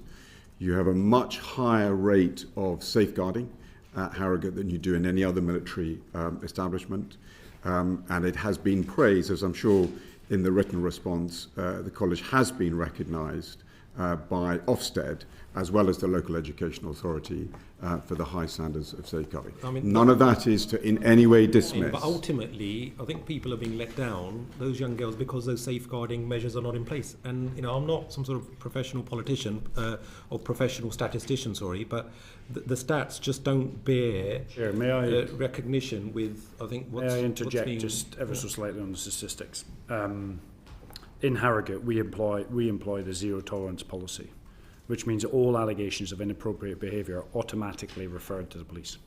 All allegations. Now that could be a comment in the dinner queue, it could be an inappropriate touching that in other cases, other colleges around the country would not be referred to the police. And I go back to the AIM principles: inappropriate, problematic, abusive and violent. Every single case, every incident in Harrogate, we push to the police. And so the statistics in some cases haven't been broken down into those three categories.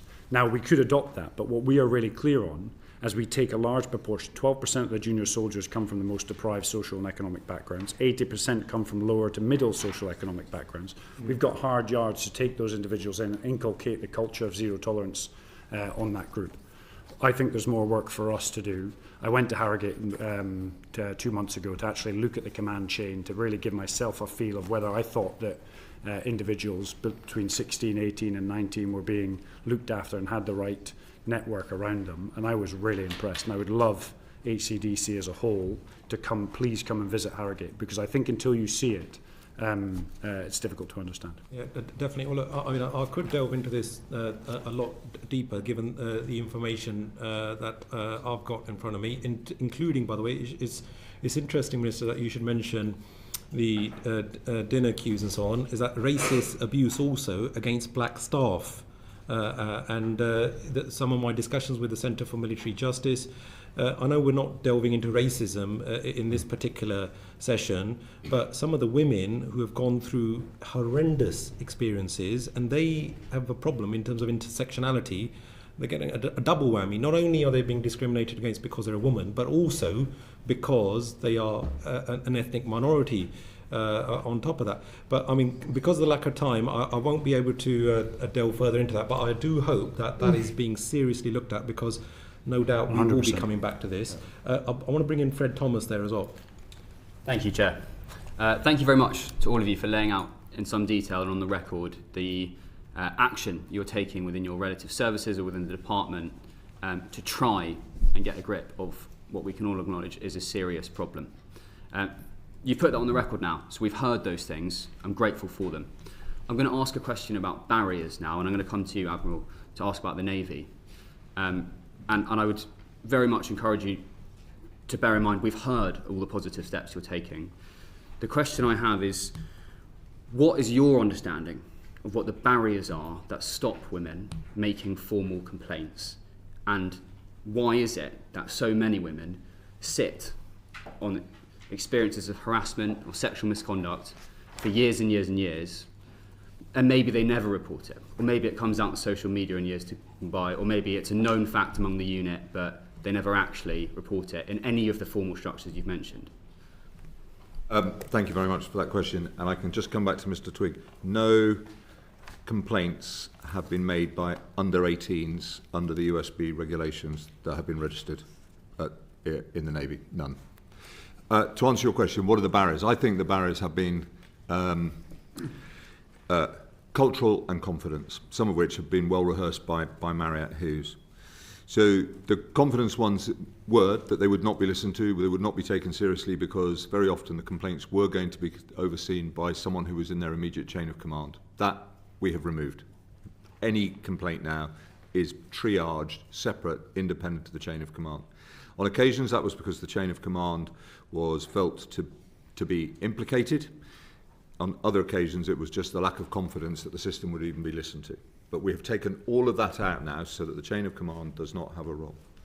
Secondly, there was a feeling that the raising a complaint would in some way become career injurious to that individual. By taking that and making it independent, and the determination independent, and then being really clear on the actions that we have taken and the manner in which we have upheld our policies, which have also changed in recent years, that has started to instill a greater confidence that raising a concern it will be investigated, and where action is, an appropriate action will be taken. That confidence is beginning to instill. The next thing that we've come, and this was very much my experience with the Lieutenant Brooke, former Lieutenant Brooke case, and I think is redolent also, reminiscent of what we experienced with the Fill Your Boots feedback, was that people reported stuff that predated a number of actions that have now been taken. And so when I then, through the climate team that we've set up, the culture team that we've set up, the leadership activity that we're doing, whenever I'm on board a ship, one of the things I ask of groups of women is, do you feel confident that if you had a problem, you know the route to having it raised, and that you will be listened to fairly and effectively because of that independence? Now, clearly, I recognise I'm a number of ranks up, and I may get back feedback that they think I want to hear, which is why we double-check this with the climate surveys and all the rest of it. But in the main, we are getting a stronger voice being played back to us. It's not universal, it's not unanimous, and it's not volume 10. We've got distance to go. But we're getting a stronger voice. And if I could just give an example, I think, of where we're changing. On board a submarine, when the External Challenge Panel, the MOD External Challenge Panel, visited one of our submarines recently, they went down into the torpedo shop, and the female pet officer engineer with her team was explaining what goes on down and how we move torpedoes around and load the tubes and all the rest of it. And then the challenge panel deliberately said, how do you feel as a woman? And she said, I'm a team. They've got my back. I've got my back. The only thing that matters is I wear dolphins. Now, we are getting a different sort of language being played back to us. I don't for 1 minute want to sound complacent. But what we learn, we've still got a lot to do. Every week, a new group of people join the Royal Navy who are coming from a background where we've got to say, whatever you used to do, these are our values and standards now. This is the way we behave. And if you fall short of that, we will take action. Brilliant. That's certainly a positive outlook. You mentioned the submarine service there. In your command, very different structures. The Royal Marines, on one hand, very heavily male-dominated infantry soldiers. Then the submarine service, which you alluded to there. Can you talk a little bit about some of the challenges of discouraging sexual misconduct and bullying, particularly in submarines, and what's distinctive about that? Because so many people listening to this hearing won't have been in a submarine. What are the particular challenges that you face there? Well, you know from your own service, every part of the armed forces, what's required of that unit, depending upon what we're asking them to do, how we're asking them to live, the sort of environment that they're going to operate in, requires subtly different means in order to come together and to be the most effective fighting unit that they can be. Because after all, that's on submarines. But on board a submarine, we've made a number of changes now to make sure that women, the mess deck provision is respectfully, don't mean to interrupt too much, but just for time, not the changes you've made. What are the challenges of that unique environment? Why is it that there's a public perception that submarines breed? That's not my perception, but you understand this is out there. Breed a kind of very distinct type of bullying and negative culture. Could you speak to the challenges for a second? Just to acknowledge the challenges are living in a very enclosed space, dive for extremely long periods of time when you don't have any contact with the outside world. You know, these people are isolated from their loved ones, more so than even the people on the International Space Station, because at least people in the ISS can Skype home. And so you've put a really enclosed community together, living in very confined conditions, and that requires remarkable leadership in order to create that right climate. But if you invest in the leadership teams, you make sure that they're appropriately balanced. We use a huge amount of mentoring and assessment to make sure they're prepared for whatever we're asking them to do. And then we do checkbacks during the training programs and all the rest of it. You can create, and you also make sure that there are sufficient role models, female role models, and routes through where younger sailors can raise their concerns. Then we are slowly but surely demonstrating what is expected. And we're also dealing with those who fall short. It is true to say that with women having gone to sea in submarines many years after we took women to sea in surface ships, that we probably were slightly caught out, we were caught off guard by thinking, well, they go to sea in surface ships, therefore it'll be easy to take them to sea in submarines. We didn't make enough of that early investment to really set the conditions for success. I pay huge tribute to the leadership of the submarine service and the courageous things that they have done to root out poor leadership with a number of discharges from the service, and at the same time to invest in creating the right climate and ensuring that the command teams feel supported in putting that right climate in place. Thank you. Fred, I think lack of a safe space is one of the biggest barriers. Good. Thank you. Ian Room, please. Thank you, Mr. Chair. I want to talk about recruitment and retention now in the armed forces, which I think is a particular challenge when it comes to females. For example, in 2020, the service has set themselves a target of 15% to recruit, which have now been quietly dropped in those targets. And I think it was only met, actually, by the RAF. Up until 30th of September 2024, the recruitment of female personnel was 12.2% in the Royal Navy, Royal Marines, 9.4% in the Army and 15.8% in the RAF.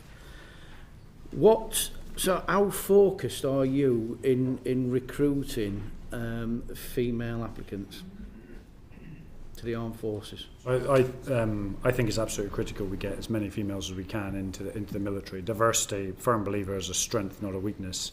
It's essential in planning. It's essential in every aspect of the military as we move forward. What I would say, it's actually quite difficult. There's a whole set of cultural barriers, and I mean from societal perspective. But we are making headroads into that. We've seen an increase, it's a small increase, but we've seen an increase of 0.2% in women coming into the military, and some really positive statistics around women staying longer in the military now. We've seen OF5, so the colonel level, we've seen that double, and at the 1-star level, we've seen it triple.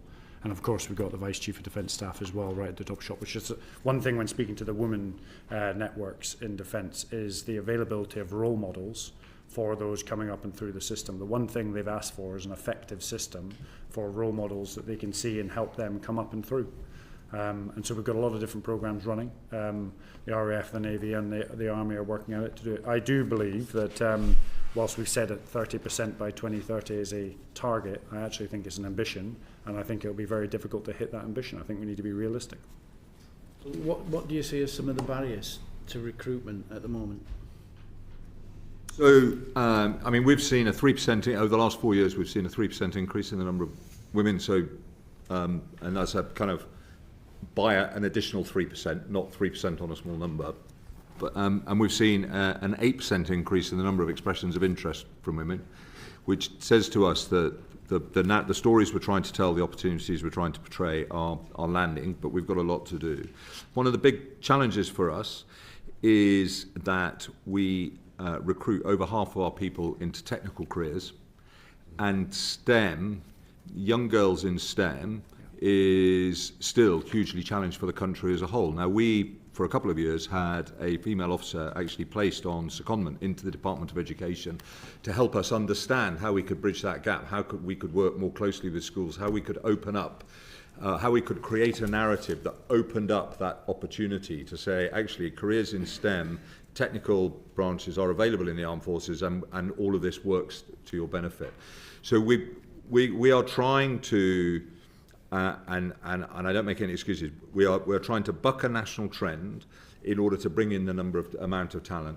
And it's exactly as the Minister has said, our best chance of achieving that is increasing the number of role models who are telling great stories about their experiences and allowing that to cascade, both in senior positions, and as I said, well, two of the three engineer officers on board HMS Prince of Wales at the moment are women, at the rank of commander, so they're telling out their great stories, and both of them are able to do that having had families, or having families. They haven't, sort of with children and with a dual spousal career.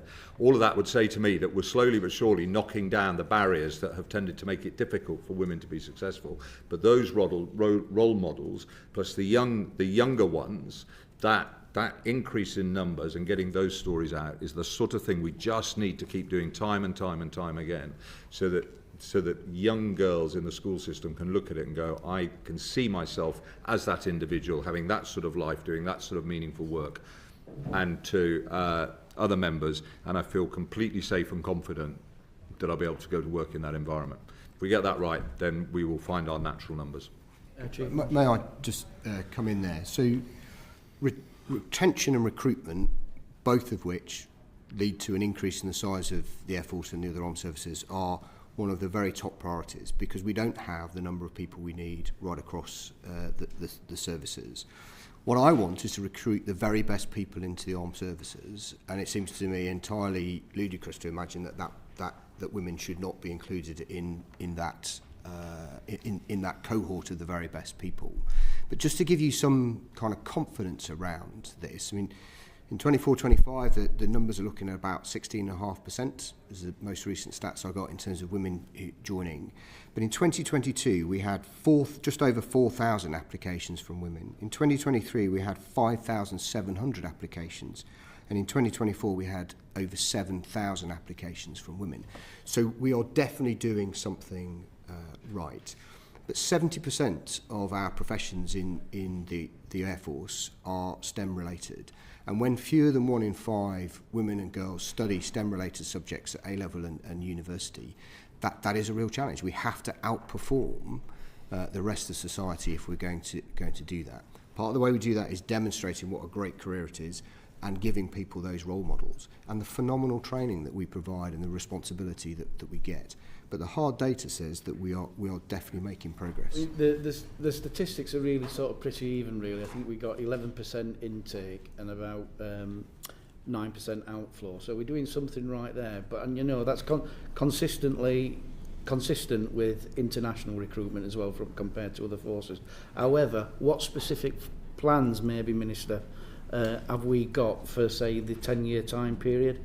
You know, what sort of targets? I know you alluded to 30-40%, but what specific plans are you going to put in place rather than just pick a number out of the air? Well, Open the Armed Forces Recruitment Programme 2027 is going to look at how we do recruitment as a whole and increase the ability and reduce the time of flight from when an individual puts an application in to the point of where they join. That's the biggest reason, whether it's male or female, while people drop away. So we've got to reduce that time of flight to get in. That's not female specific, that's recruitment as a whole. Sometimes it's taking over 250 days from an individual applying to then signing up and turning up at the front gate.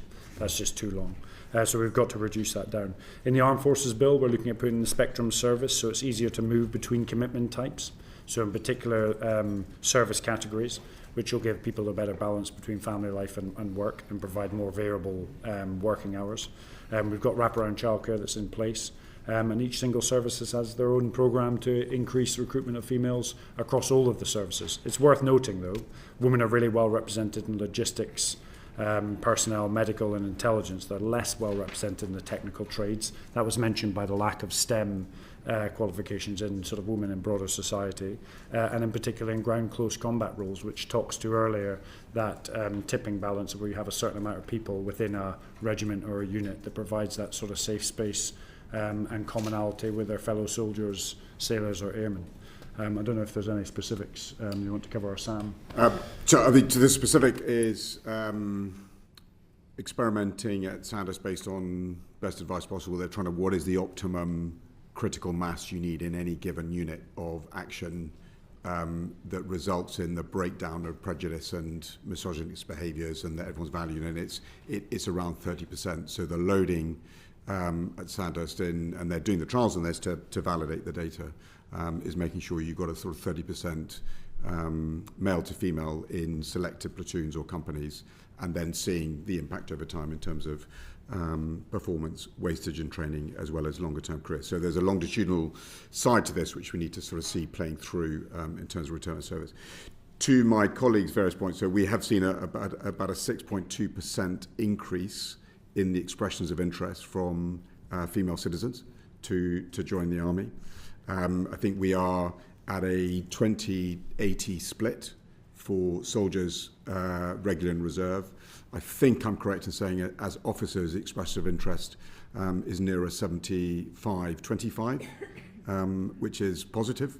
The conversion into what we call trade trained, i.e. they are they're in a career as opposed to training, is less, and we've clearly got a lag in the overall numbers that are around, as you say, 10.5% of the regular force. 15% of the reserve force is female. So can I just come in on that, General? What do you think, or to your knowledge, what's your leadership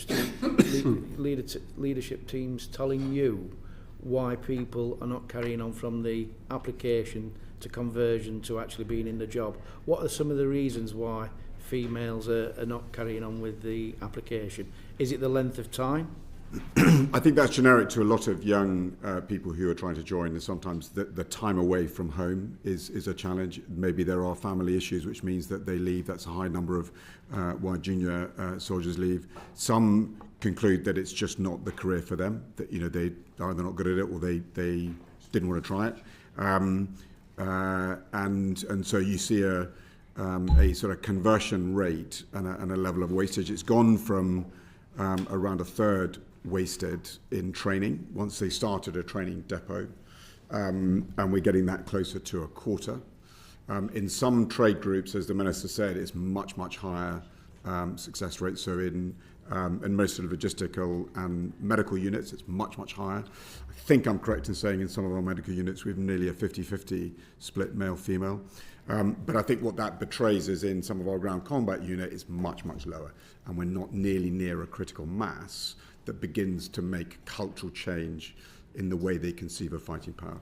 So I think there is a much more systemic and strategic agenda that I am keen to explore, which is around how we frame basic training. So, for example, if you frame basic training and the basic military syllabus around infantry soldiering, then don't be surprised that for a lot of people, that's not what they wanted to do in the army. So really the basics we need to do in recruit training is you need to be able to shoot, because you've got to be able to fight. You've got to be able to move physically on your feet as well as in a vehicle. You've got to be able to communicate. You've got to be able to medicate. So in a sense, our common military syllabus needs to focus on the basics to be a soldier, to survive on a battlefield and fight for your life if you have to. Okay. We therefore look at is how do we reframe our training around that rather than an overemphasis on the infantry being the entry standard because of the barriers that particular trade group brings to not just women in the army but also men as well. I was just going to say, when I joined the Air Force, from me going into the recruitment office, I was in within 6 weeks because we had our own medical trained personnel, doctors, who would sign and take the risks, whereas recruitment agencies that we're using, without mentioning any names, are most probably just following policy. And I know that we've had incidents reported to us as a committee where somebody's waited 3 years to be admitted to the forces. Since I've been on this committee, I thought it might have been just over a year, but only last week we were told somebody who was just starting in the forces now applied 3 years ago. And I'm just thinking, what can we do to speed this up? Because I know that's a desire from this government that they announced to the House a few months ago. I don't want to drift off now. I know Sam wants to come in and say something. So just if you're talking about specific female barriers, I think there are a number, and some of them are reflected in wider society. And there's oft quoted sort of research about if there's a job spec with 10 items, if a man can do 3 of them, they'll go for it. A woman wants to be confident that they can do almost all of them. So I think there is something, and actually if you look at about page 63, 64 of the evidence provided, the Army in particular have some really good examples of work that they are doing to build that relationship and build that confidence. I think also when we're looking at physical fitness, again, in the society that we are in, that is something that, and these are slight generalisations, but women are slightly more, less confident in sort of being able to meet certain physical expectations. So there's some really great work that has been going on to look at those areas where perhaps confidence is slightly lower and help build that confidence through coaching, through early interventions, through visibility of role models. Some terrific work done on the Servicewomen's Handbook that you would have seen, the perinatal handbook that's now come out. We're hoping to launch fairly soon some great work by colleagues in the Army about women in arduous training as well. So all of those are actually really important pieces to help just boost that little bit of confidence so that folk are less likely to withdraw. So I think those are the sorts of things that all the services are doing that are really helping in terms of you've got what they've seen is a real increase in expressions of interest, converting that through the system, recognising some of those nuances that some of our women might have. I think that's going to be a key thing that we'll start to see land in the not too distant future. Okay, thank you. Thank you. Jesse Norman, please. Thank you very much indeed, Mr. Chairman. Just on that last question, Minister, can you just tell me, or tell the committee, what your number of days, your target number of days is for reducing the recruitment time over time, so that people can know they're going to get into the service or not quickly? Yeah, I mean, we need to reduce it a minimum of threefold. At the moment, you're in excess of 200 days. We've already that would put be kind of 70 days, if you like. We've already put down a provisional offer at 10 days and 30 days. That was announced by the Defence Secretary. So we've run that through in several cases. We need to expand that much broader. The issue is about getting hold of medical records, which I'm sure you're aware of. We've got to write a letter to get a medical record back. We've got to check it, and that process adds in 30 to 50 days into it. And you add in all the administration, it expands. So we need to reduce that. And once we've got someone who's interested, we need to give them a provisional offer and get them into the gate within 30 to 70 or so days. That's great, thanks. Sam, can I ask, obviously one of the things that armed forces do is to provide incredible amounts of structure and opportunity to young people who might come from very difficult backgrounds, something we often forget. Do you benchmark the experience of young people as they come into the armed forces in order to assess whether or not you're able to have a positive effect on male behaviour towards women, females, etc., etc.? So I would say single service colleagues, particularly in some of our phase 1 training establishments, are doing a lot of that. I think we've certainly got an ambition to do a lot more, and we were just talking about our conversations with Jess Phillips as Minister of Safeguarding and Violence Against Women. Defence is really keen to lean into some of these opportunities. Actually, how can we learn about some of the things that across government we might be wanting to experiment with in the school system? Actually, can we experiment with some of those things in some of our phase 1 training areas? But equally, actually, I know some of the statistics and cases you've been quoting are sort of 2021, 2022. Some of the changes we've been delivering in the last couple of years in particular are things that actually colleagues across government and internationally are learning from us. So I think that richness of sharing, and we're going to run an event with international colleagues and hopefully with cross-government colleagues later in September and October. There's a real opportunity here. I think the service environment is unique, service justice is unique, but they're both small, flexible and agile, where we can try some of those things out. So I would say there is some really great work going on, but we are ambitious to expand that, recognising how can we influence men and young boys as well as supporting women. Right, but sorry, there's an awful lot of words there. I hope what you're saying is we take the question of benchmarking young people when they come in, both male and female, very seriously. We can track whether they're coming in with better or less good forms of behaviour, and what the, as it were, necessary steps we need to take to integrate them into the service might be. That's a yes. So absolutely, and 500% increase in Harrogate in terms of focus on those sort of areas, looking at those attitudes surveys. We're terribly short of time, so sorry. Minister, we've heard some very interesting feedback, and it's a very mixed picture, but obviously service chiefs are, I think, cautiously positive about decisions and steps that they're taking. What measures do you take and will you take to hold them to account to make sure that these agendas are being really driven through the services? Yeah, so we hold a meeting with Sam and a selective group of women across Defence once every month. That's really my feedback of how the single service is doing, but also how the grassroots feel is outside of the single service, and that includes the civil service within the Ministry of Defence as well. So that's a really good, from my perspective, to get the understanding. And then we've got the statistics that come through on almost a monthly basis, which will allow me to combine the facts and the understanding together to be able to hold people to account. I will go back to it. I do think we're on a positive trajectory. It is a bit like an oil tank. It takes time to change. We're pushing as hard as fast as we can. And I do think some of the measures that we put in place just the last couple of weeks, from the Tri-Service Complaints Unit all the way through to the Violence and Women and Girl Task Force designed sort of with Jess Phillips and co, will just provide a safe space for women who I go back to when I was a young recruit. I know you're short on time, but when you're looking up It's very difficult to find somewhere to complain if you have an issue. I can imagine if you've got 3 men here telling you how women feel, pretty ironic. But the reality is, if I was a woman in that space, who do I speak to? There's no one. And so by creating this Violence on Women and Girl Task Force that sits there, it will give you a safe space to go to raise an issue. Yeah. And where the culture of an armed force is about martial valour, success in combat, we're in a pre-war situation, how you give the prestige and the support to female role models in that context becomes, I would think, additionally 100%. And Ukraine, much of our European partners, Israel, for example, show just how valuable women are in defence. As do the UK. We've got some fantastic women sat behind me who are net contributors to defence and absolutely top of their game, and the best in the world. Okay, that's great. There's a rather unfortunate kind of iteration where particular subcultures are discovered often through the media.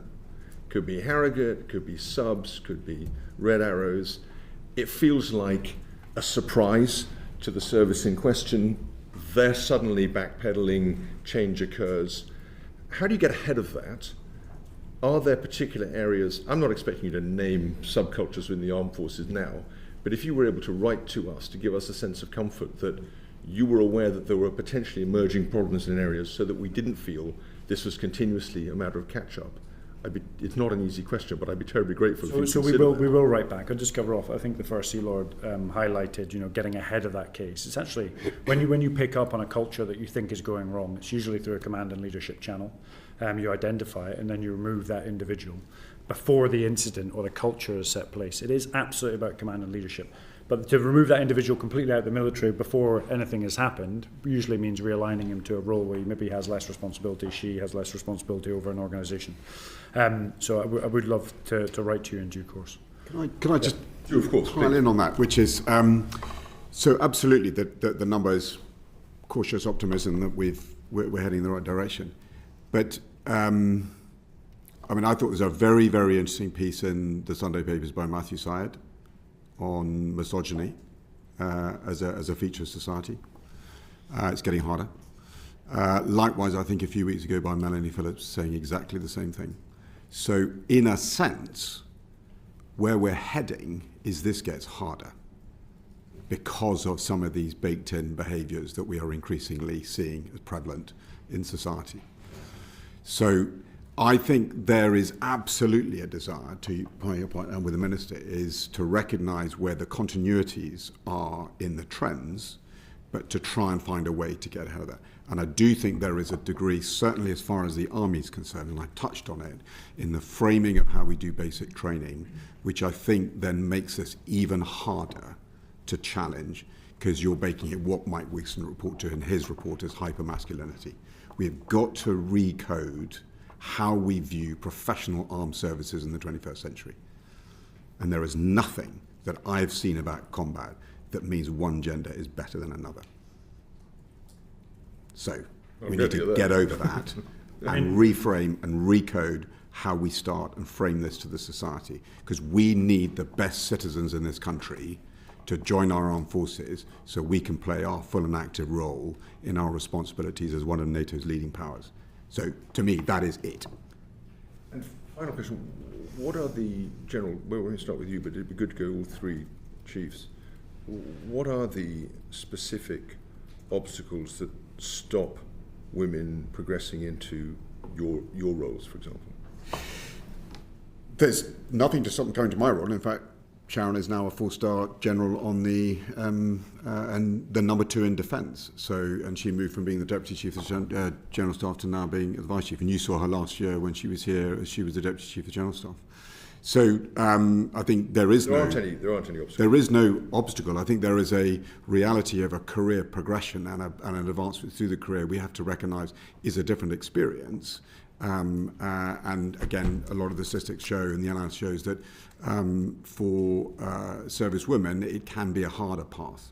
It can be a harder path in terms of the balancing of what they're trying to do with lives, particularly around responsibilities as mothers and the dual-serving nature of couples. So there are some practical areas where the data is telling us that we're making this harder for female soldiers and officers to You're trying to lean in on those Absolutely. caring responsibilities. They are. It's this is a collective effort by us.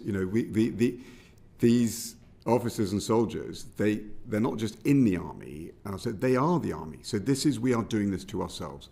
And I think the confidence I have is that this is not a top-down directed only activity. This is a groundswell of almost not in our name do we behave like this. And we have collectively got to come together as a group and sort this out ourselves, because no one else is going to do it. And the nation expects us. Thank you, Evan. There is no part of the Royal Navy that a woman cannot join now. And there is no obstacles to getting to your job. And there is no policy reason why a woman cannot serve in my position. What about non-policy reasons, Emma? What about other obstacles that might prevent a woman from taking your role over time? So I think we face exactly the same challenges as as the Army and probably in the Air Force, which is creating a completely equitable, fair means by which, regardless of whether you're a man or a woman, the career opportunities to advance up through are the same, and you can also enjoy those other factors of life outside of wearing a uniform that I have been able to do. I have been able to get married. I have children. My wife and I have made choices between us, but if we were the other way around, sometime in the past, that would have been a much, much harder thing to deliver. And particularly when you've then got dual service couples. And so that work still has some distance to go, and before we can say with complete confidence that it matters not who you are, or whether you're a man or a woman, whether you're serving in a single or a dual, all of those will be managed and taken into account as you go through. Because we have to deal with the one physiological difference is that only women can have babies. And we just have to build that into our system and accept it. I sadly am part of an era where I grew up. I know that some of my female colleagues in younger era were having comments written in their annual appraisals which pointed out that they were women. And I look back on that with shame now. At the time it sort of seemed what you did, but there is no way. There were really talented women of my generation who could not go any further or any faster because of those constraints. Slowly but surely, wherever we bump into them, we are knocking them down. There is no policy reason. We're now into making sure that actually the system recognises that and adapts accordingly. Because we need, as all of my colleagues have said, we want the very best of the talent available in the country in order to defend the nation. Thank you, Edgy. As Ben said, there are no policy constraints, but as you rightly point out, there are kind of cultural, behavioural aspects that can make things harder. When you speak to senior women, they will tell you they think it's harder for them. Yeah. They have to be better and they have to work harder than the equivalent men. For the same position. Yeah. Now, what we know in the Air Force, historically, the Chief of the Air Staff has always been a pilot, and actually our representation of women in aircrew is low, below 10% in terms of number. So immediately the pool is somewhat smaller. I am certain that in the future we will see a woman in my role as Chief of the Air Staff. And when we look at the data around promotions and command appointments, which have always been routes to more senior positions, and thanks to changes made by my predecessor, more command appointments are opened up to non-pilots, non-aircrew. And we've seen so now 29% of my group captain command appointments are filled by women. 2 years ago, that was down at about 17%. Warrant officers in 2010, 2.9% of warrant officers were women. Now it's 15%. So we are starting to see that shift. But we have to do everything we can to make that as frictionless as possible so that women and men are judged exactly the same way through our system, and we need to make sure that that's how it feels to women as well, and do all that we can to make that happen. And we are definitely making some progress in that just by looking at those numbers. Thank you very much. Thank you. Thank you. Michelle Scroggle, please. Thank you, Chair. In evidence that you've given to us, there's been a whole host of initiatives around women's health, menstruation, uniform and equipment. But what hasn't been in there are the numbers accessing it. So are women using those services, or are there still barriers to them actually accessing it? So can you give us some detail? I don't think I have the stats. Sam, do you have any? Shall I talk to that one? It's something that we talk a lot to our servicewomen's networks about, for example, and just trying to get that understanding. I think we have had a few occasions where perhaps the messages haven't got through to all the relevant folk in terms of knowing that this is important. I think what we are finding is we've created the options, we've created those items, we are now seeing them made available on a far more regular basis, and that when we are going on operations or deployments, it is being embedded in the thinking. So I think we've had a couple of not quite getting it right, but it's moving forward. I think interestingly, one of the things we've reflected, and we've worked really closely, particularly with our Ukrainian colleagues in this space, to learn from their experience as well.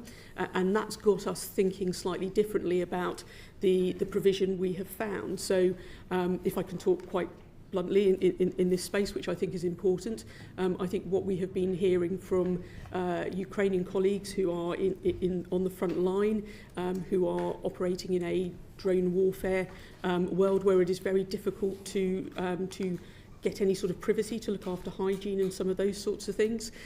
They have really valued the approach that we have taken to those sort of menstrual support boxes, but also they have given us ideas for additional things to add to them, which, because we have not been in that sort of scenario, had not occurred to us. So I think there's a real international kind of two-way learning in terms of how we can make that better.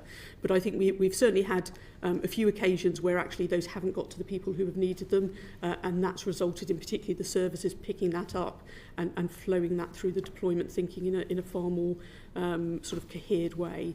But yeah, I would really pay particular tribute to our Ukrainian women serving, particularly on the front line, because I think what they have experienced and has shown not only the value of that sort of thinking, but also there are things that we just had not thought about, particularly in a world of drone warfare and the urination approaches, menstruation, actually cleanliness and hygiene is something different for women, and that has been really valuable.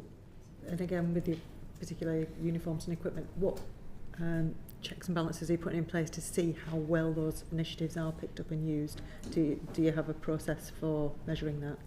So we're just introducing, actually, our Director of Safety has created a new working group, and I'm connecting our Servicewomen's networks with her, particularly because we've looked at uniform. We also have to think about PPE as well. So there is a really broad area that we have to think about in this space. I think the services themselves are doing elements of assurance in this. I am really keen to go beyond the sort of the check-ins I have with folk who are actually experiencing using this, to have a assurance is our watchword at this point in the sort of the maturity journey, and that is something that we're really keen to get after. But I think the Director of Safety's work is really going to help on that. Speaking to the Women's Network, there were some issues around availability of maternity uniforms, body armour that was fitted and made for women, rucksacks, backpacks, and all the kit that the male population of defence probably take for granted, to ensure that it's fit and purposeful for women and easily accessible, that they don't have to right away and get a central store to send it forward. And that was absolutely taken on board, so we're looking into that. Thank you. Thank you much. There are lots more issues which I know members wanted to discuss, but I fear that the clock has beaten us. But I mean, there are many things that I am still not happy with, in terms of whether I raised the issue earlier about concurrent jurisdiction, how complaints are dealt with. The Independent Defence Authority has also rightly raised concerns about the MOD's increased propensity to use non-statutory inquiries, whereby more and more things are heavily redacted, it takes a long time to report, and it fails to tell victims what has been found and what the consequences have been. And it's basically, in their words, failed to listen to the evidence that women were giving. And also last week we had the former Defence Minister, Johnny Mercer. He himself admitted of a colossal failure, whereby he felt that he didn't argue strongly enough to make sure that that it was the sexual offences should be dealt with, taken away from the MOD and dealt with by civilian police. Now, Minister, lastly, in opposition, Labour backed the proposal to transfer serious and sexual offences out of military courts. Can you give us an undertaking today whether the MOD, whether the government intends to make that legal change so that women and girls can have that? I think in 2021 to 2022 we'd absolutely agree, but His Majesty's Crown Prosecution Service Inspectorate has already reviewed the service justice system, and providing choice to a victim when they come to the point of where they want the criminal justice system or the service justice system to deal with that case provides the optimal solution for the victim. I don't think it should be on us to tell them which avenue they want to take. So I think choice is the way forward. If you want to take away choice, then we go down one avenue. If you want to deliver choice to them and they can go either way, then those options are available. That is the best solution, speaking to not only the individuals in the service justice system, but the women's networks as well. I take on board that point, but it is a matter of fact that conviction rate for cases that go to court-martial for rape and sexual assault are far lower than the equivalent figures in the Crown Court. That is incorrect, and I think we'll provide you the statistics to back that up. Okay, I look forward to receiving that, because that's what our understanding is, including in the evidence that we were provided with by the Centre for Military Justice. Look, lastly, I would like to thank all of your good selves for making the time to come and give evidence at today's hearing. I know that you are all very, very busy individuals. You have an important role to conduct in defence, and at a time when defence is so much into focus. So thank you for your service to our country. As I said at the outset when setting the context, that we are here to ask the difficult questions and we will keep probing on certain matters. But that's our job. That's what we have been elected by Parliament to do. But I do really appreciate the fact that you have made yourself available and you have ensured that we have transparency and accountability, that the very top people who are responsible for the safety and welfare of our brave servicewomen and girls, that you are here to answer our questions. With that, I bring today's hearing on women in the armed forces to a conclusion. Order, order.